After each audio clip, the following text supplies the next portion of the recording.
But one thing that I think makes the show particularly valuable to us as a community of people who care about art is the range of interpretation and talent and energy, you know? So this is not a particularly popular poem, and I think everybody approached it with something as unique as every marriage is, you know? So anyway, thanks for making it alive. It's really great. Okay, so these are words. I'm gonna read them. Should I get married? Should I be good? Astound the girl next door with my velvet suit and Faustus hood. Don't take her to movies, but to cemeteries. Tell her about werewolf bathtubs and forked clarinets.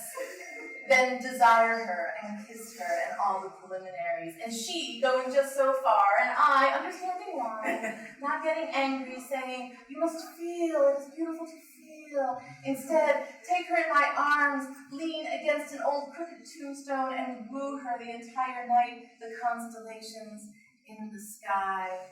That's about time.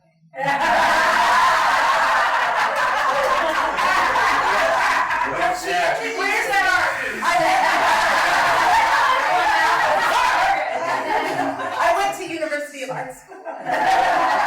When she introduces me to her parents, back straightened, hair finely combed, strangled in a tie, should I sit knees together on their third-degree sofa, not ask, where's the bathroom? How else to feel other than I am? Often thinking, Flash Gordon, so, oh, how terrible it must be for a young man seated before a family, and the family thinking, we never saw him before. He wants our Mary Lou. After tea and homemade cookies, they ask, what do you do for a living? Should I tell them? Would they like me for that? Say, all right, get married. We're losing a daughter, but we're gaining a son. And should I then ask where's the bathroom?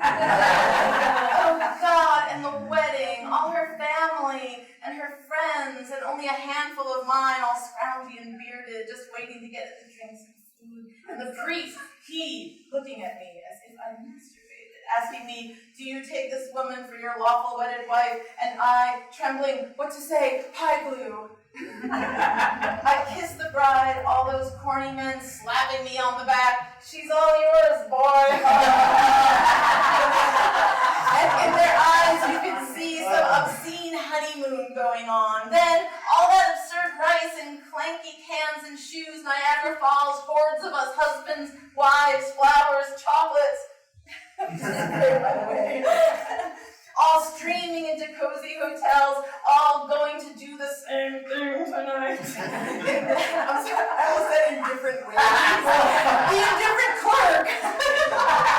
He knowing what was going to happen, the lobby zombies, they knowing what, the whistling elevator man, he knowing, the winking bellboy knowing, everybody knowing, I'd be almost inclined not to do anything, stay up all night, stare that hotel clerk in the eye, screaming, I deny honeymoon, I deny honeymoon, running rampant into those climactic suites, yelling, radio belly, cat shovel, oh, I'd live in Niagara forever, in a dark cave beneath the falls, I'd sit there, the mad honeymooner, devising ways to break marriages, a scourge of bigamy, a saint of divorce. But should I get married? I should be good. How nice it would be to come home to her. And sit by the fireplace, and she in the kitchen, apron, young and lovely, wanting my baby, and so happy about me she burns the roast beef and comes crying to me, and I get up from my big papa chair saying, Christmas teeth, radiant rains, apple death, God, what a husband I'd make. Yes, I should get married.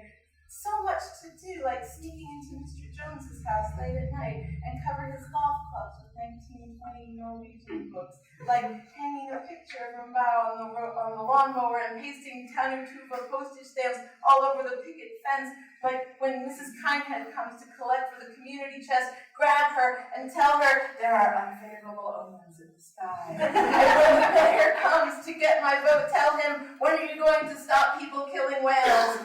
And when the milkman comes, leave him a note in the bottle, penguin dust. Bring me penguin dust! I want penguin dust!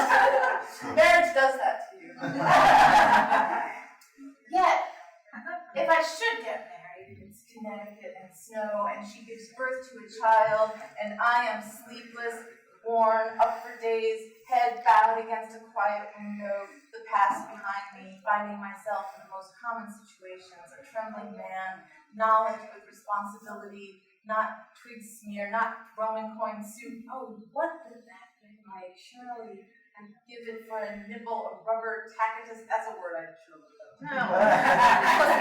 For a rattle bag of broken Bach records, tack Della Francesca all over its crib, sew the Greek alphabet on its bib, and build for its playpen a ruthless Parthenon. No doubt I'd be that kind of father, won't you, though?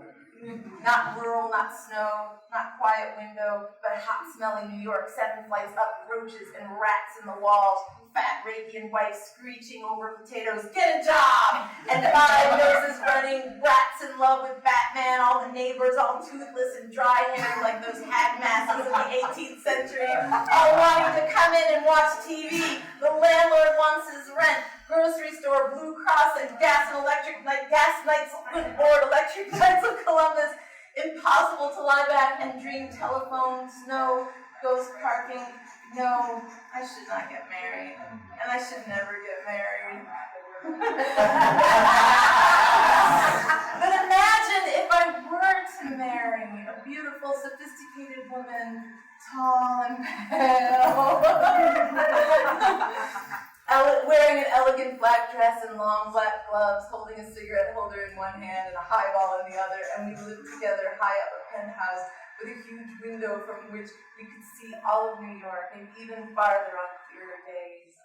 No, I can't imagine myself married to that pleasant dream.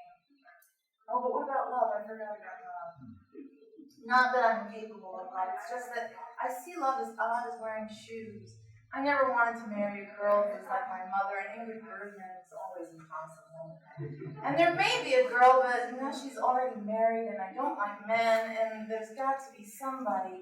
Because what if I'm 60 years old and not married, all alone in a furnished room, with pea stains on my underwear, and everybody else is married, all in the universe but me? Well, I know that were a woman possible as I am possible, then marriage should be possible like she, in her lonely alien god, waiting her Egyptian lover, so I wait, bereft of 2,000 years and the back of life.